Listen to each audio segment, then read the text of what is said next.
Hello YouTube. It is Father's Day still. About in the workshop for a long time. And I got this all cleaned off, the DBXL. I replaced that boot right there. I figured I might as well do that. And I also, I don't know if you could see it, but I bent that back. It was a lot easier just taking the two bolts out here, lifting up the bumper and pulling that aluminum piece off. A lot better. So I just put in the vise with the cloth around it and squeezed it back together again. But there she is. And to put that boot back on, I took off the shock. I took off this little thing right here, sway bar, linkage, whatever it is, so I can put my fingers through there and put it on. While I had that shock off, I did a lot of testing because I remember watching Bodigel's one video about shocks, and he had this little wooden table with holes in it to put the shocks down through. So you can pour the fluid into the shock and let it sit there so all the air bubbles come out. I said, man, that'd be a pretty good idea to do today on Father's Day. So I figured, well, since I had the shock off, I'm going to go ahead and do some measurements and see what I can come up with. Go really slow here. Using my cell phone. And right now, I had pieces of wood like this. 1x4s.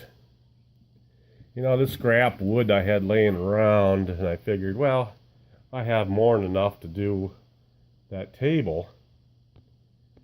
So, sure enough, it turned out pretty good. And here's the outcome of the table. There it is. It holds 4 DBXL shocks and 8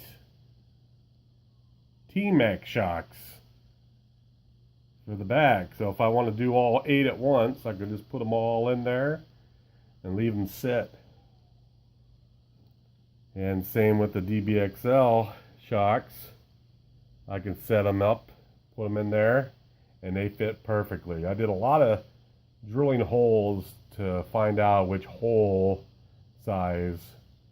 And the hole size for the Losi DBXL is 1.25 inch hole. And then for the T-Max, it's 1/2 inch hole. They fit in there nice and snug. So over time, you know, that might stretch out a little bit, but not too much. So I rounded off the corners right there. You know, this is something different.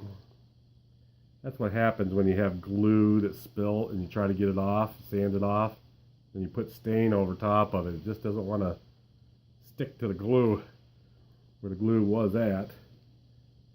But yeah, everything's nicely rounded. It's wet right now of the polyurethane. I'm only going to put 1 coat on it.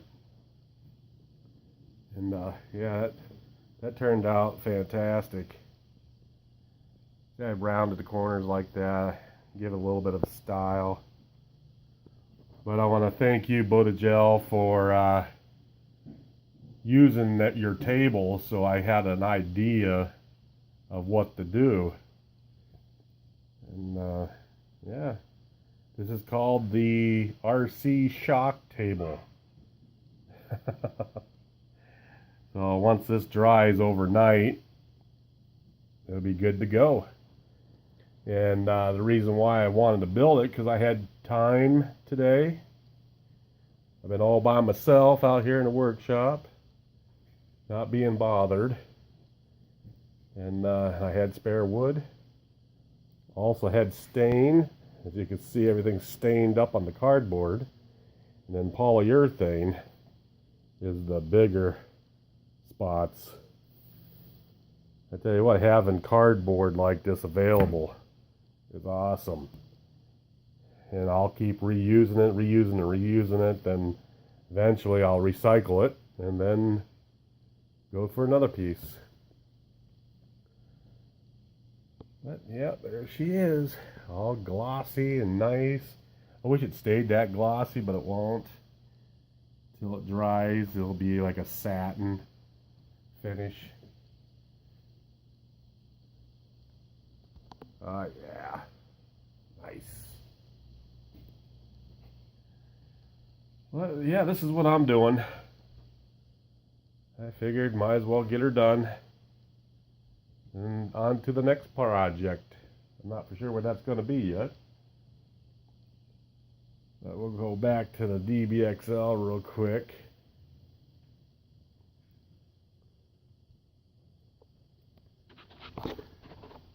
There she is. Everything looks so much better when it's nice and shiny.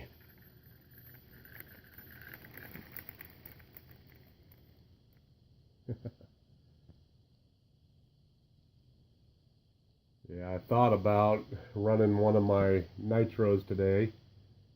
It all depends what happens for Father's Day. Not for sure what's going on yet.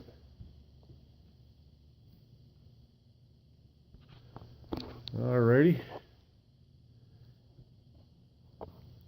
I am going to just clean up, I guess. Thanks for watching. Have a good one.